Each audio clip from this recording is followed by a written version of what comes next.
What's up, spectators? Welcome back to another episode of Dream Daddy. Last time we were with Matt at a concert, and now today I guess we're hanging out with Brian. Hey, I'm Brian. I spend most of my days hanging out with my awesome daughter and thinking up new ways to grill things. If you like fishing, then we'll get along. On a Friday night, most likely to see just how slowly I can cook a piece of brisket.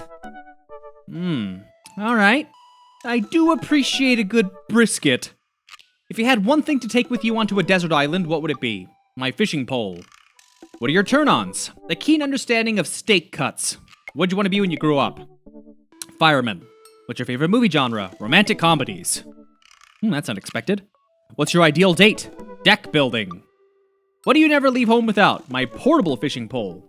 I spend a lot of time thinking about how my daughter is smarter than I am. Okay.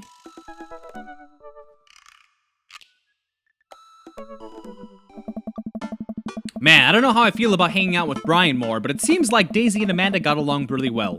Maybe I should just bite the bullet and hang out with Brian more for the sake of the kids. He's a fine guy. I don't know why he's so reluctant to hang out with him. I crack my knuckles and start typing. Hey Brian, great grabbing burgers with you at the cookout yesterday. We should get the kids together and hang out soon. I wait a couple minutes until a ding comes from my computer and a message pops up on screen. It's Brian. Let's see what he has to say. Hey man, always love a good burg with the buddy. We should definitely hang out. What do you think about mini golf? We could bring the girls out and have ourselves a little friendly competition. Rock on. He signed his name. That's cute. Friendly competition? This is perfect. I know Amanda and I will crush Brian in mini golf. I've been taking her to mini golf courses since she was little, and I'm proud to say that she's almost better at it than I am. Almost. I type back. That sounds great, man. Name the time and place and we'll be there. Amanda. Would you be up for some mini golf with Brian and Daisy? I'm a little out of practice and I know my backswing leaves something to be desired, but I think I could keep it in the negatives. Perfect. Come on, kiddo, let's do this. You ready? Yes. Arr, matey, I'm as ready as I'll ever be. Why are you talking like that? Because this mini golf course is pirate themed? I just now realized that we are indeed standing on top of a giant pirate ship in the middle of a putt-putt course. Oh. Hey. Come on, pirate dad. Won't you talk like a pirate with me? Arr, ahoy! Scurvy! Avast ye! I'll make Brian and Daisy walk the plank with my superior golfing abilities. Doubloon? Come on, Dad. You told me that this was just going to be some friendly competition. Friendly competition is dad code for actual competition. I need to prepare my body, mind, and soul to defeat Brian on the field of glorious battle. It's just mini golf. Just mini golf? It's so much more than that. I kneel down and place a hand on Amanda's shoulder. I just want you to know that there's no pressure. It's not a big deal. Don't worry about it too much, but we have to beat Brian at mini golf. Whatever happened to just having fun? Fun? Oh, we will have fun. When we beat them to death. Amanda gives me a side eye, but before I can side eye her back, I spot Brian and Daisy. Hey. Ahoy there, mateys! Ahoy! Brian walks up with Daisy in tow. It looks like they already rented us some golf clubs for a mini golf excursion. Total power move. Why didn't I think of that? All right, first mate, I hear there's buried booty in these waters. You gonna help me plunder it? Oh, Amanda, I don't think this is a real pirate ship. I think it's just to play putt on. Amanda gives Daisy a look. I mean, aye, aye, Captain. Daisy winks at Amanda. Look at those two. They're two peas. So, you excited to get some mini golf in? Oh, you know it. You a gambling man? I know when to hold 'em. And I know when to fold 'em. I know when to, shoot, that's pretty much all I know how to do. How about the loser buys drinks tonight? Alright, but how about we make it a bit more interesting? $1 million. I'm listening. The loser has to mow the winner's lawn this weekend. Well, my yard's pretty big. Are you prepared to take that on? I think you should be a little more concerned with how you're gonna maneuver around my hedges. It's highly technical work, not for the faint of heart. I don't think I'll need to worry about that. I'm very good at mini-golf, you know. Oh yeah? Hole in one, every time. What I just said is not a true thing, but it already came out of my mouth, so I have to stand by it. I'm looking forward to seeing that happen. Brian and I eye each other up and down. May the best dad win. Brian and I shake hands and lock eyes. It's about to go down. Mini game time, I can feel it.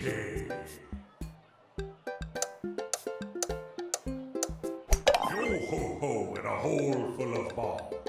A hole full of... Into the brine. Yo-ho-ho in a hole full of ball. Easy. Easy. No! You've lost your ball. Oh boy. Into the brine. And go! No! Dead men sink no pots. Into the brine. Oh wow, okay, this is gonna be fun. Oh, come on, come on! Yeah! A hole full of ball. No! Dead men sink no pots. Amanda pulls me aside while Brian and Daisy start walking to the next hole. Hey, you having a good time? I'm having a great time. I'm having a fantastic time destroying Brian underfoot. I just asked because your eye's twitching. No, it's not. I feel my left eye twitch. Amanda raises her eyebrows. We're out here to have fun, remember? It's just a game. You're right. It is just a game that I'm winning. A game with extremely high stakes. STEAKS. A game we're currently winning. Dad. Please, Amanda, please nail this next hole for me. We need to keep this streak going. She's totally gonna miss on purpose, isn't she? If it's really that important to you, sure. She walks over and tees up for a particularly hard windmill hole. Gripping her club, she winds up and launches the ball into the parking lot. She looks me right in the eye and does an exaggerated shrug. Oops. I disagree with her actions, but I appreciate her act of youthful defiance. She walks over and pats me on the back. That was for your own good. Hate you! Armatey. Yeah! Yo-ho-ho in a hole full of ball. Ooh, that was gonna be a tricky one. Hole full of ball. Yo-ho-ho in a hole full of ball. Yo-ho-ho in a hole full of ball. No! Dead men sink no pots. What the hell? Ah, shit. You've lost your ball. Oh, that was really bad. Okay. You've lost your ball. Oh my god. Wait, really? Oh, whoa. Dead men sink no pots. Ah! I wouldn't have gotten it. Even if I aimed it properly, I wouldn't have gotten it. I try to maintain an air of professionalism because there are children present, but confetti cannons are going off in my brain, and someone is placing a wreath around inner me with the words "Best Dad" emblazoned on it. That was some good shooting there, Karate. The secret to mini-golf is that you have to be really, really good at it. Yeah. Daisy, did you have a good time? Yo-ho-ho, I did. We haven't even found the booty yet. I think we need to apply for a permit to dig around here. I can take Daisy home so we can get the city paperwork started for digging. You two go enjoy your night. Sounds like a plan. Karate, you cool with that? Sure, just don't get yourselves into too much trouble. Can do. I'll make sure we get into a perfectly reasonable amount of trouble. Amanda and Daisy skip away yelling about buried treasure. Bless that kid's tiny, rebellious heart. Well, guess we should hit the bar now. There's actually a tiki bar attached to this place. How about that? That sounds like a plan. Brian and I walk into the Freaky Tiki, a Kichi? I don't know, actually. Another word I've never heard of. Island-themed bar. Palm trees adorn the walls and several fake parrots are strewn about. Ukulele music plays softly in the background. Brian and I approach the bamboo bar. Guessing I'm spending more time with Brian, which is a little more bearable since I won. Okay, I just gotta get my victory drink and get out of here. I think I already proved my superior dadness for the day. 2 pineapples of hospitality, please. The bartender whips us up 2 rum drinks inside the hollowed-out pineapples. He sets them on fire, and we have to blow them out before we can drink them. Usually I just like to, I don't know, drink my drinks. If you don't want yours, I'll take it. And miss out on the taste of victory with a capital V? I don't think so. I take a sip of my pineapple of hospitality. Victory tastes fruity. Let's talk about lawn maintenance. I'm very particular. No electric mowers for me. I hand cut everything with scissors. I also only water the lawn with bottled sparkling water. I just ran out, so you're gonna have to import some. Italian's preferred, but I'll settle for Icelandic if that's all you have. It's sweet that you're willing to put all that work into taking care of your dead grass. What? My grass is perfectly healthy. It's okay, buddy. I know just the trick to perk it back up. I make my own fertilizer, you see. I'll work my magic when I finish trimming your grass with the tiniest pair of scissors I own. Even when he's trying to be helpful, I feel personally attacked. While I sip more of my drink, I notice a TV in the corner. Extreme Makeover Deck Edition's on. I love this show. Always made me want to own a deck. I hate this show. Why? It's so clearly fake. Well, yeah, it's reality TV. Who cares? I care! Oh, this is gonna be a long one. Ooh, something didn't settle well in my stomach. That was weird. Oh. Okay. I'm a general contractor. I work with decks all the time. There's no way they're renovating those decks in a matter of 2 days. It's impossible. That's a 3-week job minimum. So you want them to cover those 3 weeks extensively in every episode. It can't be that interesting to watch a bunch of dudes slave over a deck for that long. Nobody would watch it. I don't like any of those home improvement shows. I want to watch stuff that's real. Like Long Haul Paranormal Ice Road Ghost Truckers. I have terrible news for you, Karate. No. Not like this. That's the awful truth. Not the ghosts, though. Those are real. Trucks just don't have emergency escape buttons. I've been lied to for so long. We both chuckle and sip on our pineapples. Who doesn't like HGTV shows? I don't know about this guy anymore. So wait, you're a general contractor. Also, his shirt has no buttons.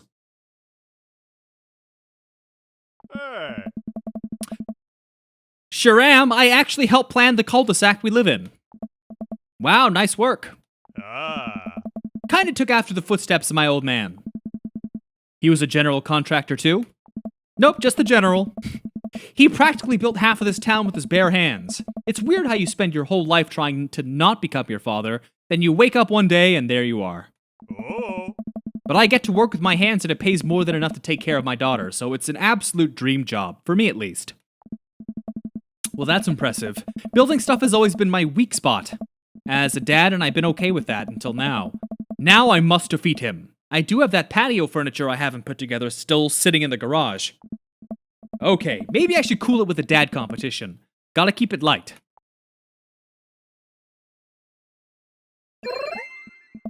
Whoa, eggplants are back, hello.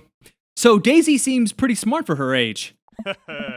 She's a genius. She definitely doesn't get it from her old man, though. It's a little embarrassing. She beats me at Scrabble constantly. To be fair, Scrabble is really hard. I can barely make good words when I have the whole alphabet in front of me, let alone 7 letters. Brian laughs. See? We can keep things friendly here. This is perfectly pleasant. I could do this all night. Because I feel an innate need to impress Brian and prove I'm better than him, obviously.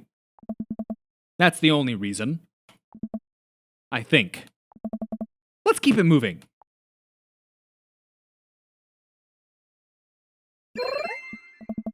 So, you have a dog? Sure do. I can't quite remember what he looks like. Oh, he's a little corgi. Ah, yes. Always has a handkerchief around his neck. I remember him now. Yeah, I'm not getting it. I think I might need a visual reminder to jog my memory. If you happen to have any pictures of said dog, maybe on your phone? Oh, we all know every pet owner has hundreds of pictures of animals, of their pets, on their phone. If you wanted to see pictures of Maxwell, you could have just asked. Show me the goods then. Brian pulls out his phone and flips through an entire album of dog pictures. Oh yeah, that's the stuff. What a good boy. I look around the room and take in all the... There's that word again. Decor. Looking for something else to comment on. There's a gigantic fish hanging above Brian and I gesture to it. And I gesture to it. And I gesture to it. Cool fish. It's definitely fake. Really? Everything in here is fake. That palm tree over there is just a ficus with plastic coconuts glued to it. I look over. He's right. But I almost caught something like that fish once. Mine was bigger, though. Of course it was. Really? Yup. Went on a trip to Hawaii maybe a decade ago. We were out on the sea for 3 days catching fish, drinking beer, guy stuff. We had a hot plate on the boat so we can sear the fish right after we caught it. Throw a little bit of salt and lemon on there. Oh man, that's some of the best food I've ever had. That sounds amazing. Well, it was the last day. Everyone had gone to bed already, but I was out there watching the stars. Had my line out too. Then all of a sudden it just starts running. So I jump on the reel before it gets ripped out of the rod rack and start fighting with the damn thing. I'm out there for maybe an hour. Can't call out to my shipmates. It's just man against nature. Finally, I'm starting to tucker the guy out. I get him up to the surface and finally get a sight of it. The biggest marlin I've ever seen. Hemingway-esque. I get onto the boat single-handedly.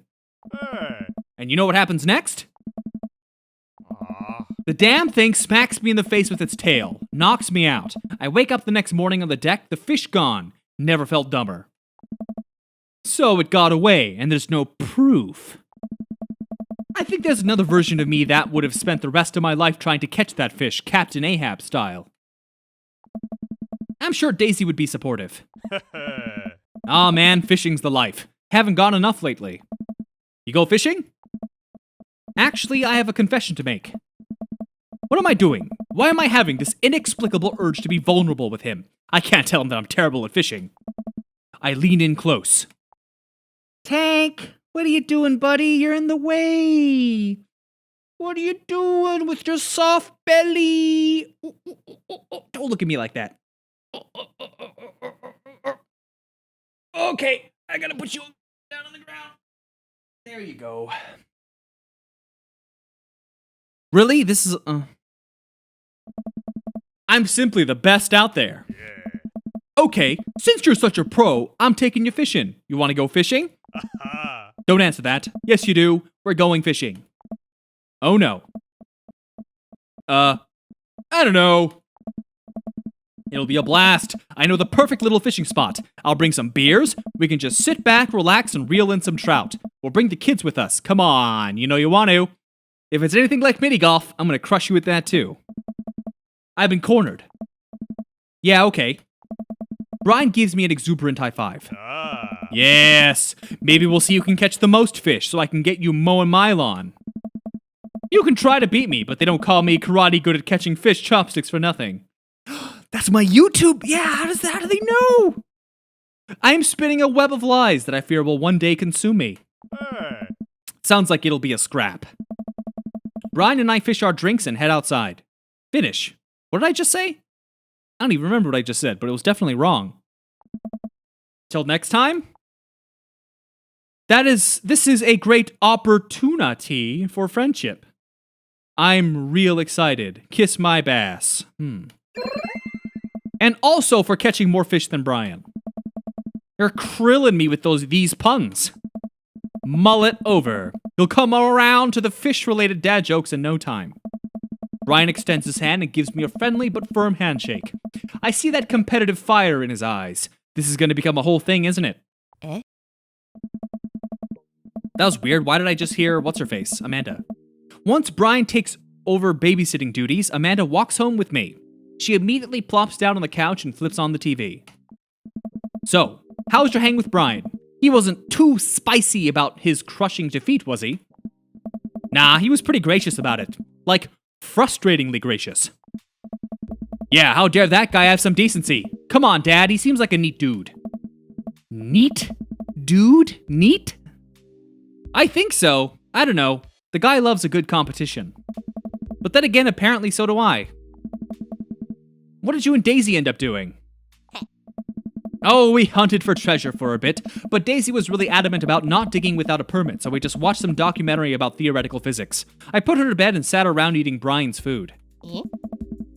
Don't tell him I said that. That's standard babysitting protocol, I believe. I really like hanging out with Daisy. She's super mature for her age.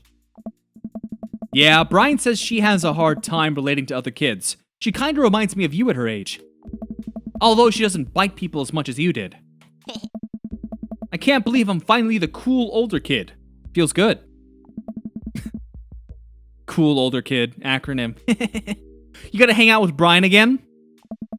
That's the thing. He wants to go fishing with me. Oh. I told him I was an amazing fisherman. You hate fishing. I know. I'm kinda panicking. I'm sure it'll be fine. All you have to do is wake up at the crack of dawn and sit silently in a boat on a lake for hours on end with no promise of a tangible reward, your only companion being the fear and doubt you harbor deep within your heart. Fishing's fun. You'll remind yourself as the world darkens around you when you wonder if it's really you staring back at yourself in the lake's reflection or simply just the abyss. Yeah, laugh it up, Amanda. You're coming with us. It is my constitutional right to outright refuse. Daisy's coming. Well, I bet I can convince Brian to bring his dog. Fine, sold, I'm in. Alright, I'm bushed. Gonna call it a night. Don't stay up too late, okay? Yeah, I guess if the dog poops, you can just throw it in the ocean, right? That was short! If I ended the video now, it'd be 23 minutes. But if I did another date... You sure know how to make a dad blush. Tricky situation. Welcome. You've got dads. We'll do another one. The video will probably be 40 to 50 minutes. That's fine. We can do that. Robert Small. When the internet gains sentience and decides to destroy us all, you know it'll use this information against us, right? On a Friday night, make a deal in an alley. Have it go badly. Who's the cop? Was it... that? I trusted him. If you had one thing to take with you onto a desert island, what would it be? Gun. What are your turn-ons? Don't talk to me. What did you want to be when you grew up? Grifter. What's your favorite movie genre? Italian neo-realism. Ism, again. Just throwing those. It's a little pretentious. What's your ideal date? Grave robbing. What do you never leave home without? At least 4 knives. I spend a lot of time thinking about. You ever really look into a rabid animal's eyes? See, this character is kind of a hodgepodge. They kind of threw in, like, different personalities to make this, I don't know. Because there's this image, right? And, I don't know.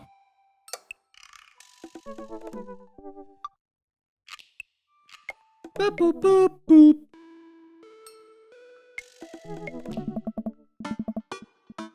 Robert was pretty nice. A little odd, but nice. And ruggedly handsome. We should hang out. I type out a message to him on Dadbook. Hey Robert, good seeing you again at the cookout. Wanna grab a drink? I sit there for a couple seconds, hoping he'll message me back. Hey, it says he read my message. I anxiously wait for a response. I start down a rabbit hole of cat videos and Robert quickly vanishes from my mind. I didn't realize how long I've been doing this, but by the time I watch maybe my 30th cat video, Robert pops back into my head. I jump back over to Dadbook to see if he's responded. Nothing. Well, I guess the guy's busy. Might as well make the best of my day. I get up, walk to the living room, and sit down and turn on the TV.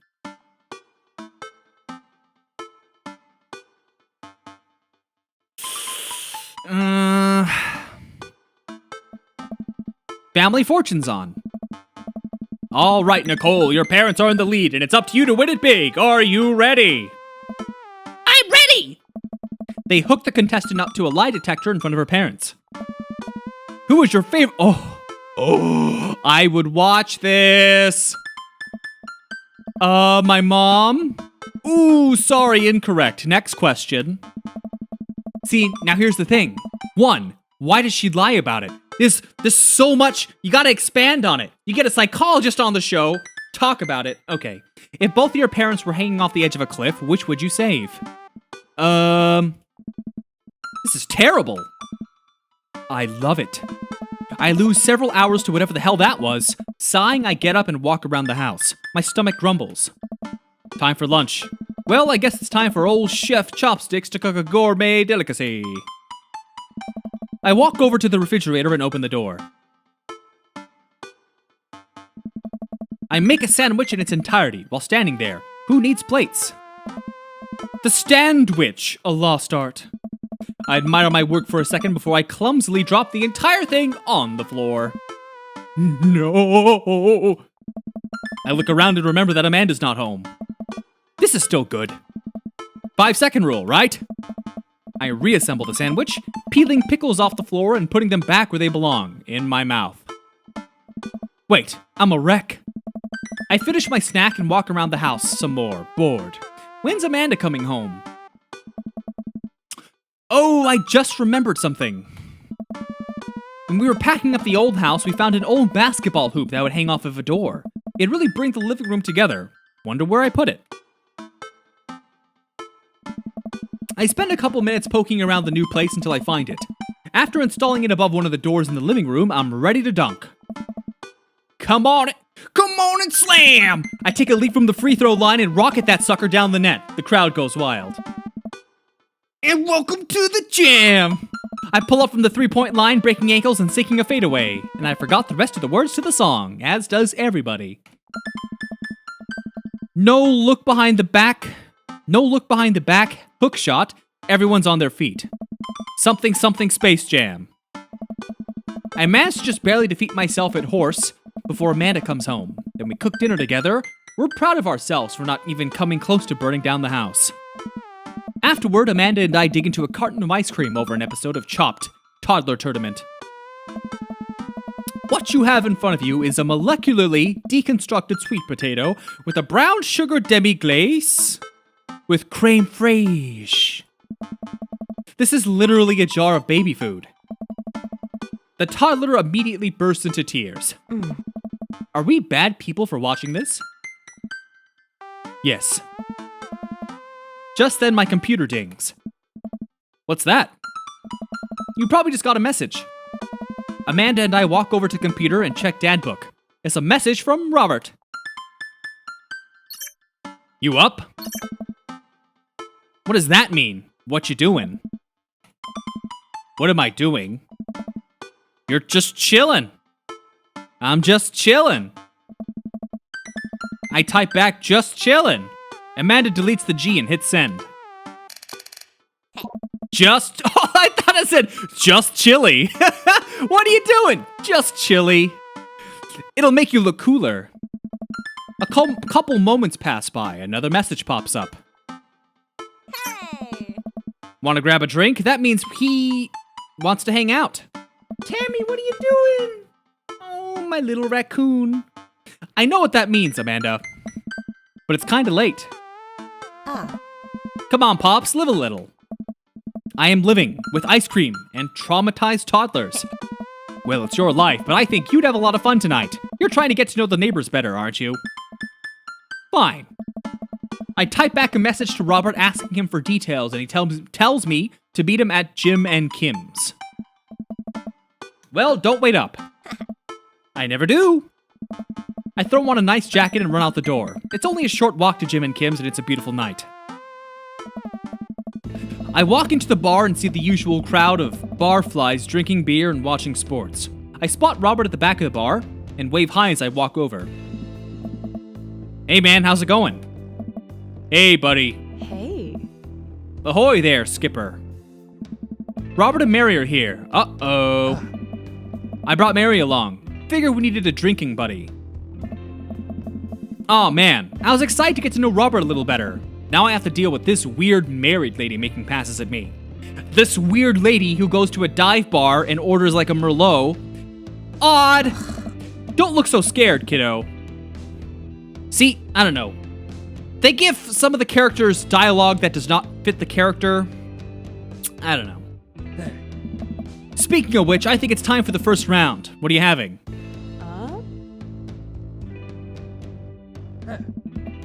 A dad after my own heart, huh?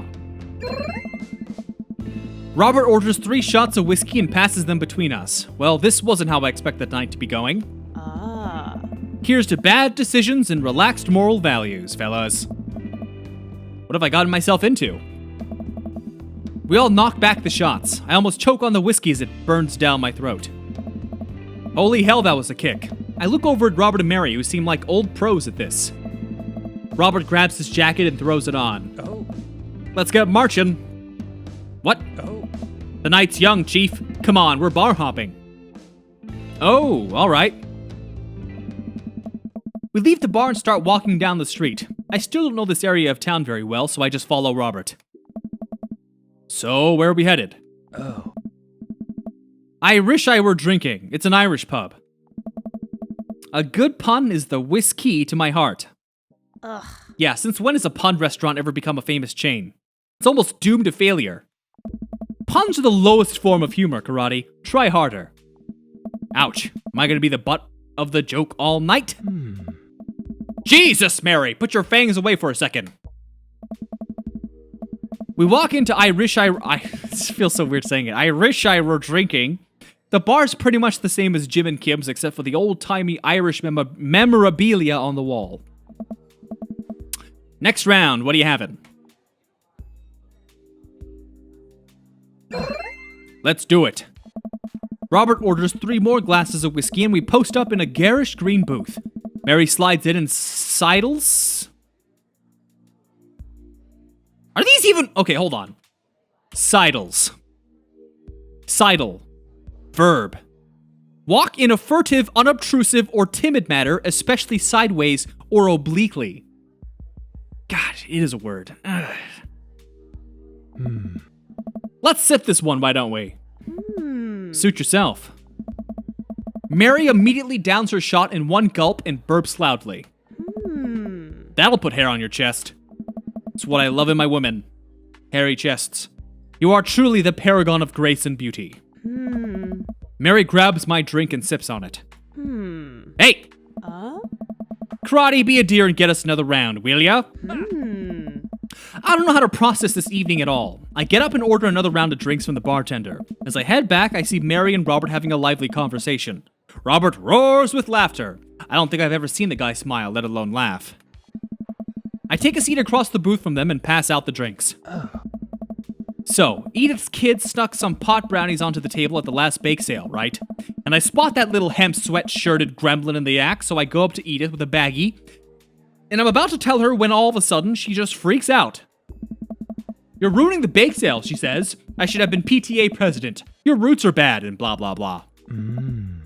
So what'd you do? I told her to have a brownie and that everything was gonna be fine. They both erupt in laughter. I politely follow along with the story. She ate 3. More laughter. Okay, that was actually pretty funny. She called the cops and told them that time had stopped. Come on. Mary looks directly at me. Do you smoke weed? What? You know, the devil's lettuce. That's what all the kids call it, I'm sure. I have 2 big fat blunts in my purse right now. Want a blaze?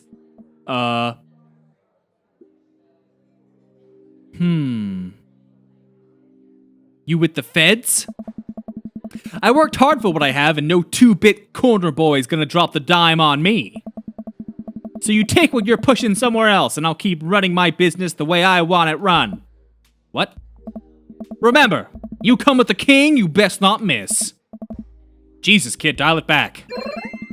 Robert giggles helplessly. Hey. I'm just kidding, cowboy. Lay off the kid, Mary. He might not be used to your brand of humor. Hey. Fine. We sit around and sip our drinks. People watching and cracking jokes. After a little bit of time, I begin to warm up to Mary. Her jokes become much funnier and much less scary. But it seems like she's not going anywhere anytime soon. I just wanted some alone time with Robert. I wonder if I can get her to leave somehow.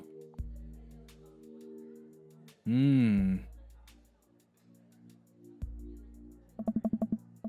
trying to ditch me, pal? No.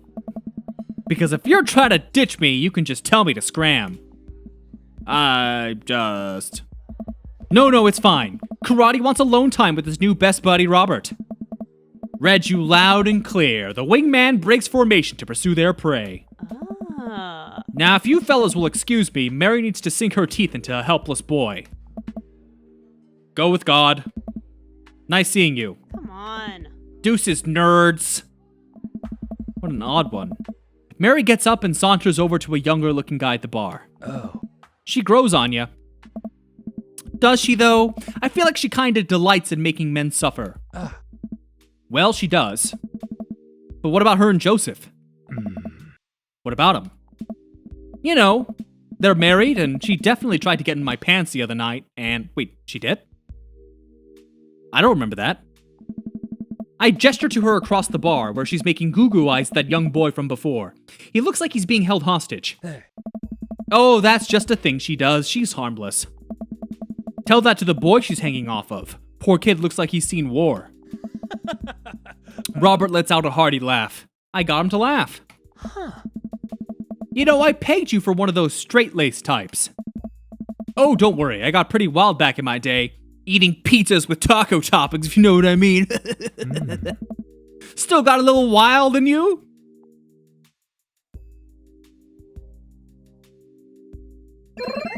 Robert orders a couple more rounds of shots. I gulp. What am I getting myself into? Think you can go shot for shot? There's only one way to look cool here. I grab the shot closest to me and down it. Robert looks impressed. He takes his shot and knocks it back. That's one. So, what do I even talk about? He's so cool, and he probably hates small talk. So how are things? Ugh, awful. That's awful. Hey. I hate small talk, and I hate you for small talking me. Okay. Too many people, and this isn't necessarily you, but too many people think that they have to fill the dead air with noise. Personally, I think they're afraid of the silence, or they're afraid of what the other person is going to think of the silence. If you want some unsolicited advice, just learn to be comfortable with silence. Nothing wrong with 2 people sitting in silence and drinking whiskey. All right. Hey. Robert and I sit in silence and drink whiskey. I take in the rest of the bar. Patrons laughing, playing darts, spilling beer. Mary giving the hard sell to that young man. The young man pretending he got a phone call from one of his friends. Maybe silence is nice sometimes. So, you ever kill a man? I choke on my drink. Excuse me? You know, watch the life drain from someone's eyes. It's not just their life, you know. It's their hopes and dreams draining away. Every memory and experience they've ever had gone. No. Hey. Great, me neither. Robert knocks back his shot and motions for me to do the same. I reciprocate. I'm just messing with you, relax. I laugh nervously. Or am I? We sip more whiskey and people watch some more. Mary has her sights set on another man after the other one excused himself to the bathroom and, I assume, crawled out the window. This whiskey's hitting me hard. You betcha! Robert gets up and out of the booth, shouldering his jacket. Let's roll. Sorry, whiskey, inside voices. Hey. Let's roll. Wait, what about Mary? Oh. Mary's gonna be just fine. I look over at Mary, who's lying on the bar in front of some poor sap. She's singing happy birthday to him while he insists that it's not his birthday. We make our way out of the bar and back onto the street. I'm trying my hardest not to stumble, but man, that sidewalk is just coming right at me. I hope Robert doesn't notice me tripping over my own feet like this is the first time I've ever been drunk. Where to? Mm-hmm. You'll see. What is this? Oh. I follow Robert through street lamp spotlights until we eventually arrive at a rundown strip mall. There's a beauty salon, a sex shop, a computer repair store that looks like it's been closed for 10 years, and finally a liquor store. Hey. Wait here, I'll be right back. After a minute, Robert returns with 2 wine bottles in brown paper bags. He hands one to me. Cheers. He sits on the curb and drinks. He motions for me to do the same. This is really not where I expected the night to go. I take a sip. White Zinfandel? What? Nothing. I just wasn't expecting... It's delicious, fruity, and refreshing. Don't judge. I start to say something. Think of his lecture about valuing silence earlier and stop. I sip on my wine and watch cars drive by. Oh. Let's throw rocks at shit. Robert suddenly hurls a rock at a stop sign. The ding echoes throughout the empty parking lot. Mm-hmm. That felt good. He presses a stone into my free hand. Now you try. I don't know. With feeling. I look at the rock in my hand, and look at the stop sign. Back at the rock, back at the stop sign. I know what has to be done. I got a problem with authority. I hurl the rock at the sign. It sails over the stop sign, right into the window of a parked car, leaving a crack. Uh-huh. Dude, run! I leap up and dart into the nearest alley, wine in hand. I can hear Robert's footsteps behind me. After I'm sure I'm far enough away from the cracked window that I'm no longer culpable for his heinous crime, I stop to catch my breath. Maybe we strike rock throwing from the to-do list. Agreed. Suddenly my stomach growls. Oh man, I am starving. Oh. Let's get pizza. Can't argue with that. Where's good around here? I actually don't even care if it's good. It just needs to be edible and in my mouth in the next 5 minutes. I know just the place. I follow Robert through a maze of alleys and side streets until we eventually end up in front of a tiny hole-in-the-wall pizza joint. The bright red neon sign reads, Pete's Pizza Pizza. It's too wordy. Ta-da! I can see a few exhausted-looking workers behind the counter tossing dough and pulling piping hot pizzas right out of the stone ovens. My stomach rumbles again. We go up to the counter and get ready to order. Can I get 2 slices of Hawaiian pizza? Oh wait, Karate, you're cool with pineapple on your pizza, right? Guess. We wait for our pizza to come out of the oven. I'm practically drooling at the smell. The cashier hands us each a giant slice on a paper plate so saturated with grease that I'm worried it'll fall apart. We take our pizzas outside and wander through the alleys as we eat. I take a bite. It's alright, because it's pineapple, so it's okay.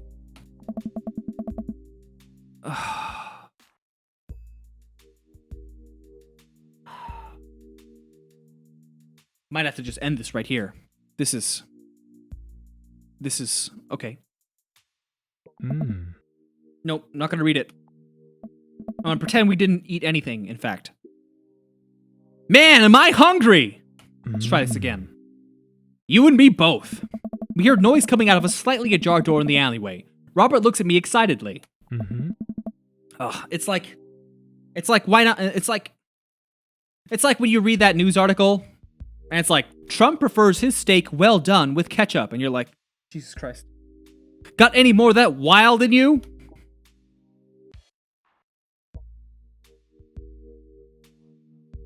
You betcha!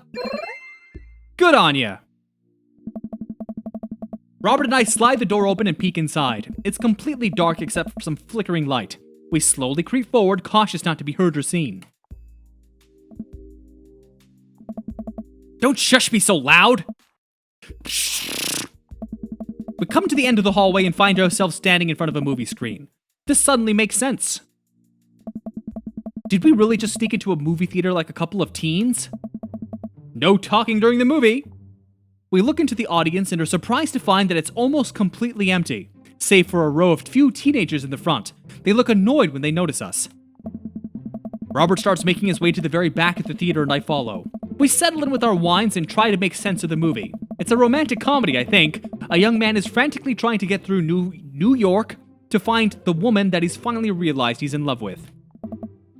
Kiss already. There's nobody to kiss yet. You want him to kiss the taxi driver? Hell yeah! The kids down the way notice us heckling. One of them speaks up. Hey man, keep it down. Oh man, that's Ernest Hemingway, Hugo's kid.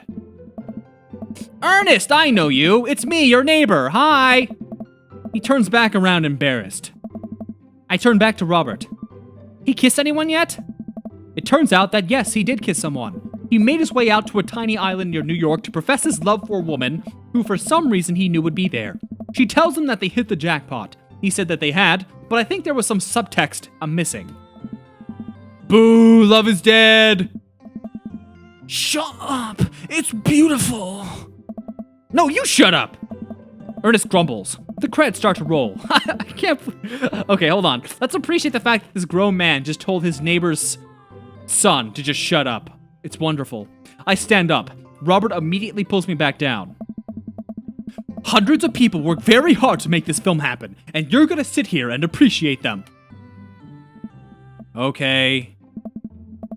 Look at that! Elizabeth Shelton! She worked really hard. I bet she did lots of good, wardrobe design. Thank you, Elizabeth Shelton, for this beautiful film-going experience. See? And by saying all this, 50 names just passed by.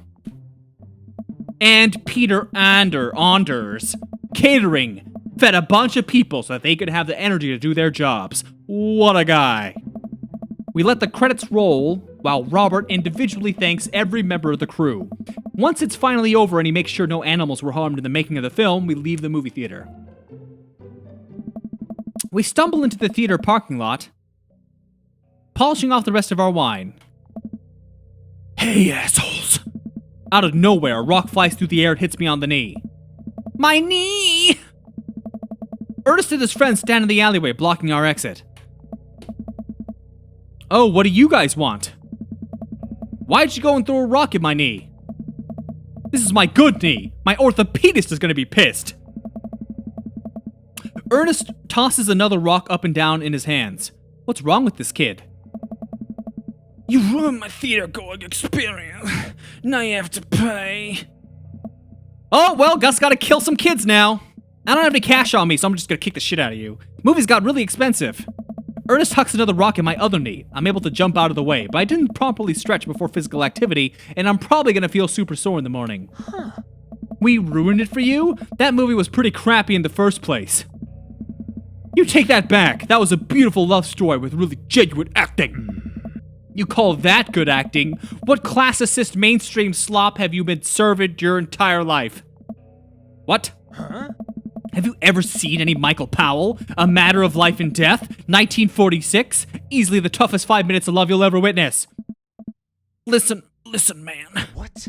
No, you listen. That popcorn-ass drivel the mass media shoving down your throat will only make you dumber and sadder. You of all people should strive for a higher standard in the art you consume. Your name's Ernest Hemingway, for Christ's sakes. Oh no, now you've done it. Ernest rushes Robert, screaming like a banshee. I dive between Ernest and Robert, trying to stop the kid. He lunges forward, kicking me as hard as he can in the knee. Fuck, my knee! Robert gets in between Ernest and myself. It's as if he's seeing red. Fuck, my knee hurts. How dare you? That was weird. That was creepy. Are there demons? All right, buddy. Talk like punk. Talk like punk. Get hick like a punk. Robert squares up into a boxer stance. Queensbury rules. 3 minutes. Okay, come on. That's just cheesy. That's super lame. And don't even think about pulling an illegal turnstile. That's an automatic deduction of 3 points. What? You'll have to designate a second if you're unable to...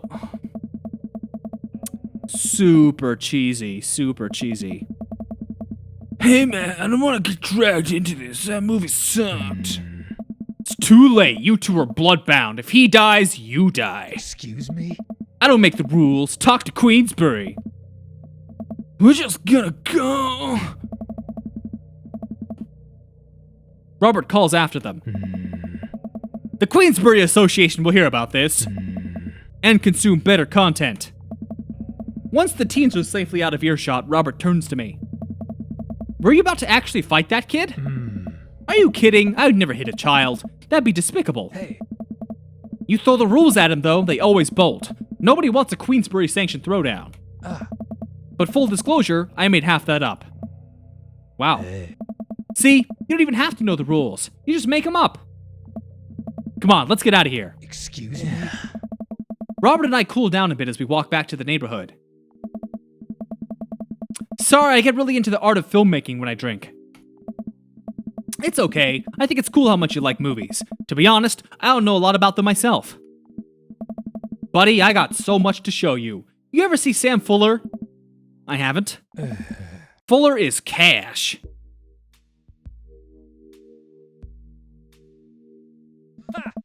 Adventure is all I got, buddy.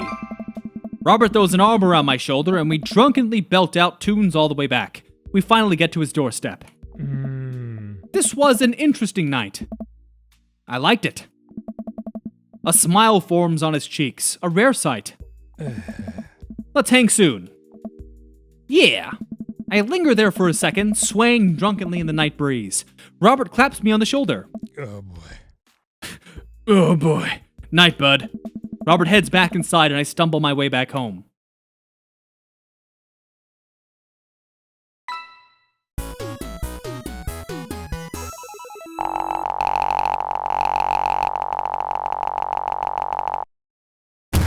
I'm lost in your oceanic eyes. Oh, that's so lame. But rank S! Another rank S. Which makes me wonder why I've been getting A's with everyone else. Welcome. You've got Alright, balance. now is definitely a good time to end the video because it's been, 50 minutes? So, stay tuned for the next episode, and thanks for watching. Bye-bye!